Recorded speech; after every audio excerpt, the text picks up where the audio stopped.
एक बार गौतम बुद्ध से उनके एक शिष्य ने पूछा, गुरुजी कृपया हमें बताएं कि कर्म क्या है। गौतम बुद्ध ने अपने शिष्य से कहा कि कर्म को समझने के लिए मैं तुम्हें एक कहानी सुनाता हूँ।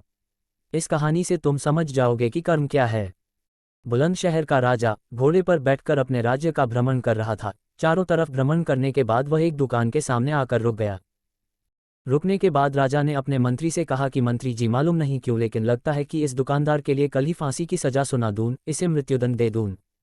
मंत्री राजा से इसका कारण पूछ पाते इससे पहले राजा आगे बढ़ गए। मंत्री ने इस बात का कारण पता करने के लिए अगली सुबह भेष बदली और आम जनता का रूप लेकर दुकानदार के पास जा पहुंचा।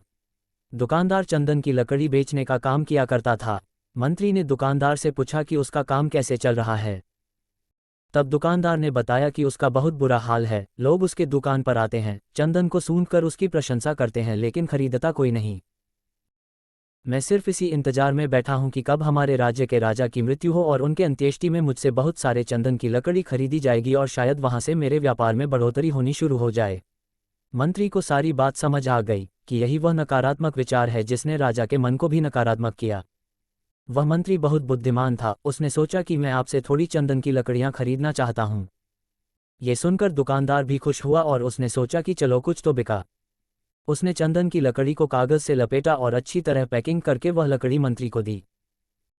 मंत्री अगली सुबह चंदन की लकड़ी लेकर राजा के दरबार में पहुंचे और राजा से कहा कि महाराज, वह जो दुकानदार है उसने आपके लिए तोहफे के रूप में चंदन की लकड़ी भेजी है। ये सुनते ही राजा बहुत खुश हुए और मन ही मन सोचने लगे कि मैं बेकार में उस दुकानदार के बारे में गलत बातें सोचा करता था। उसने चंदन की लकड़ी को हाथ में लिया, उसमें बहुत ही अच्छी सुगंध आ रही थी। राजा इससे बहुत ही खुश हुए और उसने दुकानदार के लिए मंत्री के हाथों सोने के सिक्के भिजवाए। उसी आम जनता का रूप लेकर मंत्री अगले दिन सोने के सिक्के के साथ दुकानदार के पास पहुंचा। दुकानदार बहुत खुश हुआ और उसने सोचा कि मैं राजा के लिए कितनी गलत बातें सोचा करता था, राजा तो बड़े ही दयालु हैं। ये कहानी जब खत्म हुई तब गौतम बुद्ध ने अपने शिष्यों से पूछा कि अब आप बताएं कि कर्म क्या है। शिष्यों ने उत्तर देते हुए कहा कि शब्द ही हमारे कर्म हैं।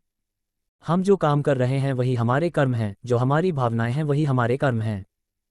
गौतम बुद्ध ने सभी शिष्यों के जवाब सुनने के बाद कहा, आपके विचार ही आपके कर्म हैं। अगर आपने अपने विचारों पर नियंत्रण करना सीख लिया तब आप महान बन जाते हैं। जब आप अच्छा सोचते हैं तब आपके साथ अच्छा होता भी है।